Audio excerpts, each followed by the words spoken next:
आपण जीव तर सगळ्यांनाच लावतो आणि तेही मनापासून, पण काही व्यक्ती कामापुरतंच नातं टिकवतात. तेव्हा अशा व्यक्तीकडे दुर्लक्ष करून चांगल्या व्यक्तींकडे लक्ष द्या.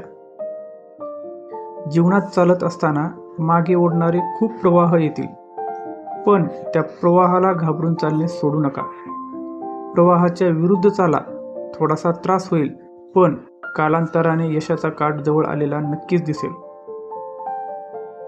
श्रीमंतीचं कौतुक जरूर करावं, पण साधेपणाला कधीही दारिद्र्य समजू नये. कर्माचं गणित फार सोपं आहे. जर दुसऱ्याचं चांगलं केलं तर आपलंही चांगलं होतं, आणि दुसऱ्याचं वाईट केल्यास आपलंही वाईटच होतं.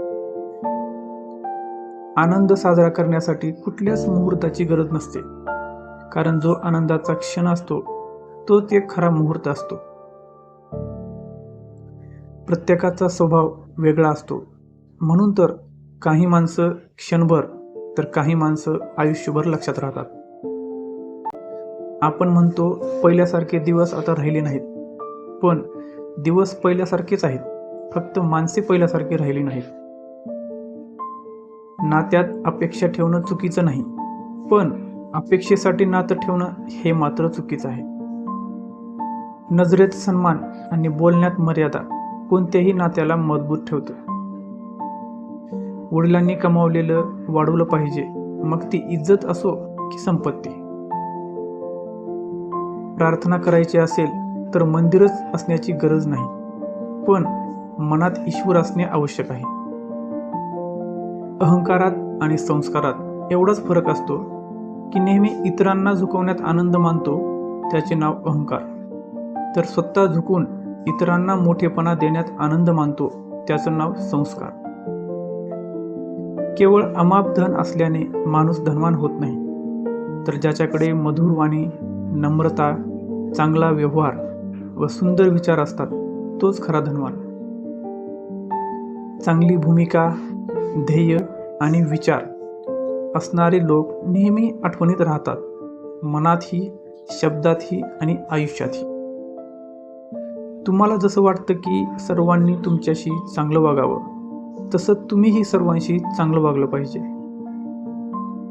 इतरांवर व्यर्थ चर्चा करण्यापेक्षा स्वतःच्या प्रगतीवर लक्ष केंद्रित केलेलं कधीही चांगलं.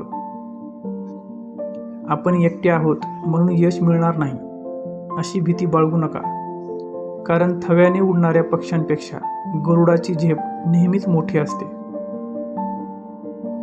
मनगटात बळ आणि चारित्र्यात सत्यता असलेली व्यक्ती आयुष्याच्या जडणघडणीत कुठेही कमी पडत नाही.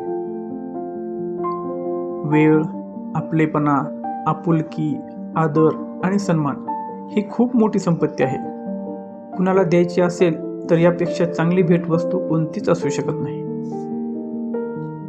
स्वतःवर दुःख कोसळलेला माणूस दुसऱ्याला सावरू शकतो, कारण कोसळण्याचं दुःख काय असतं ते त्याला आधीच माहीत असतं. सगळेच विषय सांभाळणारी वही रफ म्हणून ओळखली जाते. तिला ना सुंदर बांधणी असते ना सुंदर कव्हर. कुटुंबातील जबाबदार व्यक्तीची पण अशीच अवस्था असते.